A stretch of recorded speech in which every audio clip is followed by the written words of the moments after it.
મિત્રો, આ અદાણીએ ગુજરાતના ગૌચરો, ગુજરાતના સંસાધનો અને ભારત ભૂમિને ભયંકર લૂંટી છે. આ દેશના પૂંજીપતિ ઉદ્યોગપતિઓએ રસાતાળ વાળવામાં કશું જ બાકી રાખ્યું નથી. 14 મહિના પહેલા બનાવટી દસ્તાવેજોના આધારે અમેરિકાના નાગરિકો પાસેથી બોન્ડ સ્વરૂપે કરોડો રૂપિયાની ઉઘરાણી કરવાના એક બ્રાઇબરીના ફ્રોડના 420ના કેસમાં અદાણીની સામે ત્યાં ગુનો દાખલ થયો અને ત્યાંની સરકારે પ્રાઇમા ફેસી પ્રથમદર્શી પુરાવાના આધારે ભારત સરકારને કીધું કે આ માણસને સમન્સ ઇસ્યુ કરો. છતાં ચાપલુસી કરવામાં એક્સપર્ટ નરેન્દ્ર મોદીની ભાજપ સરકાર આ ગૌતમ અદાણીને હજી સુધી એક સમન્સ પાઠવી શકતી નથી. એક સામાન્ય 2% ટપોરીઓની સામે વરઘોડો કાઢે છે જાણે મોટી ધાડ મારી હોય.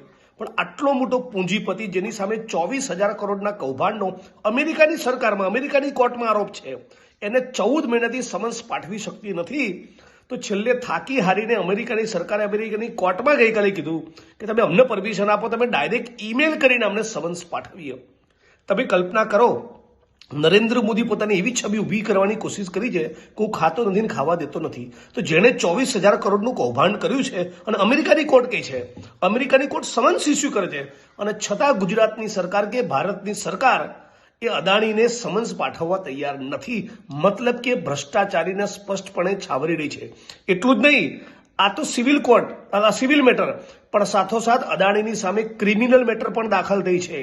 આવનારા દિવસોમાં અમેરિકાની સરકાર ભારતની સરકારને એમ પણ કે આને અમે પ્રત્યારોપણ કરીને અમને સોંપી દો, અથવા તો અદાણી બીજા કોઈ રાષ્ટ્રમાં ફરવા જાય તો ત્યાં પણ એની ધરપકડ કરાઈ શકે, અથવા તો સિવિલ મેટરમાં હાજર થવા જાય તો પણ અમેરિકાની પોલીસ એમની ધરપકડ કરી શકે એમ છે. તો આવા માણસોને કોન્ટ્રાક્ટ આપવાનું, છાવરવાનું નરેન્દ્ર મોદીની ભાજપ સરકારે તાબડતોબ બંધ કરી આ અદાણીની તમામ સંપત્તિની ઉપર 20% વેલ્થ ટેક્સ લગાડવો જોઈએ. અને એમાંથી જે આવક થાય એમાંથી આખા ગુજરાતના 33 જિલ્લામાં હેલ્થ અને એજ્યુકેશનનું ઇન્ફ્રાસ્ટ્રક્ચર, શાળા, કોલેજ, યુનિવર્સિટી, લાઇબ્રેરી, આંગણવાડી, PHC, CSC અને ડિસ્ટ્રિક્ટ હોસ્પિટલ ઊભા કરવા જોઈએ.